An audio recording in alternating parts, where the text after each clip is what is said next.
Laut ini ada macam-macam ragam. Sekarang ini semuanya nampak sangat tenang, tapi rupa boleh menipu. Sebab mulai petang nanti, biasanya waktu petang, sekitar pukul 2-3, angin Mediterranean Barat mulai bertiup, dan Tasik ini sebenarnya boleh menjadi sangat berbahaya untuk semua yang sedang menikmati cuti musim panas mereka. Dan disinilah mereka berperanan, kerana kami berada di United Hatzolah. Ini adalah pasukan akuatik di Tiberias, dan mereka inilah yang membantu menyelamatkan nyawa kepada mereka yang memerlukan. Jadi kami akan bersama mereka hari ini untuk melihat bagaimana mereka melakukannya. Hai, terima kasih kerana menerima kami hari ini ke bot penyelamat United Hatzolah. Hebat. Jadi hari ini, apa yang akan kita lakukan? Malah perenang yang berpengalaman kadang-kadang tidak dapat melawan arus itu. Mereka dibawa arus semakin ke dalam. Orang ramai tidak sedar tentang itu. Orang datang ke sini pada waktu pagi. Mereka lihat laut yang tenang dan indah ini.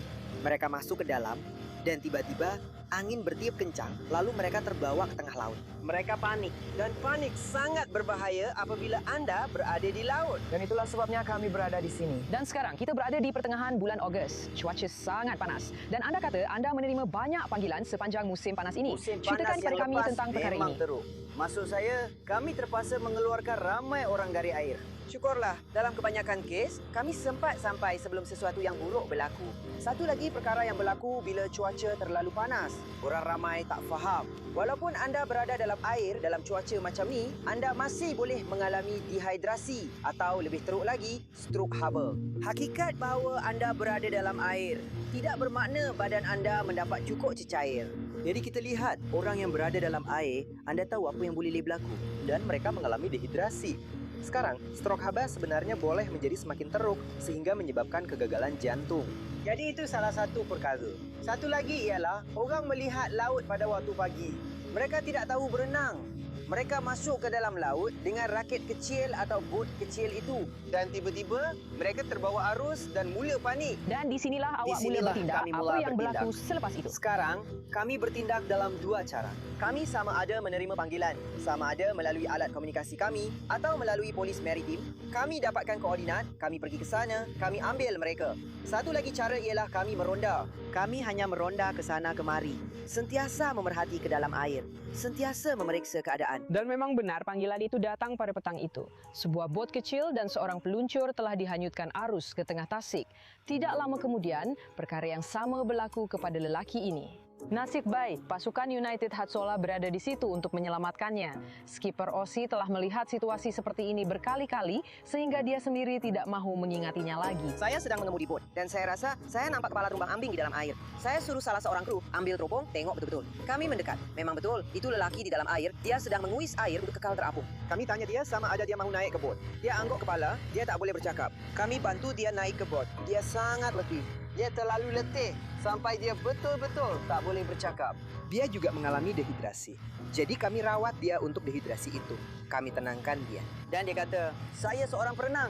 Saya dah banyak kali menyeberangi terusan China. Saya dah buat penyeberangan terusan China. Saya sedang berenang di sini pada waktu pagi dan tiba-tiba saya tak boleh berenang balik ke pantai. Jadi kami terpaksa merawatnya kerana dehidrasi. Pastikan dia okey selain itu. Dan kami juga terpaksa tangani rasa malunya. Dan itu bukan satu-satunya contoh. Kami diberitahu bahawa sekumpulan orang hanyut dalam sebuah bot dayung. Dan di dalam bot kecil itu ada seorang wanita berumur 24 tahun. Dan 4 orang kanak-kanak berumur 1, 2, 4 dan 7 tahun. Macam mana saya nak muat dalam benda tu? Saya pun tak tahu. Saya kena akui, bila saya nampak benda tu, saya jadi takut. Pasukan ini lengkap sepenuhnya untuk menyelamatkan nyawa. Bot itu membawa defibrilator, pembalut, tangki oksigen, larutan salin untuk dehidrasi. Semua yang Anda perlukan di darat pun ada. Kerana apapun situasinya, pasukan tindak balas kecemasan ada di sini untuk mengelakkan kejadian itu daripada berlaku.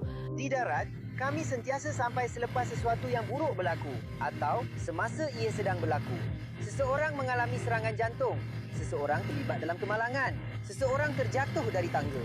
Di laut, kami berada di sana untuk mengelakkan perkara-perkara itu daripada berlaku. Kami berada di sana untuk menyelamatkan orang sebelum sesuatu berlaku. Kerana apabila sesuatu berlaku di atas air, itu akan menjadi jauh lebih sukar untuk membawa mereka keluar. Buat masa ini, pasukan akuatik ini adalah satu-satunya bot United Hatzolah di Israel.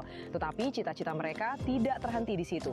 Impian mereka adalah untuk keluar ke lautan, di mana kejadian lemas jauh lebih kerap berlaku.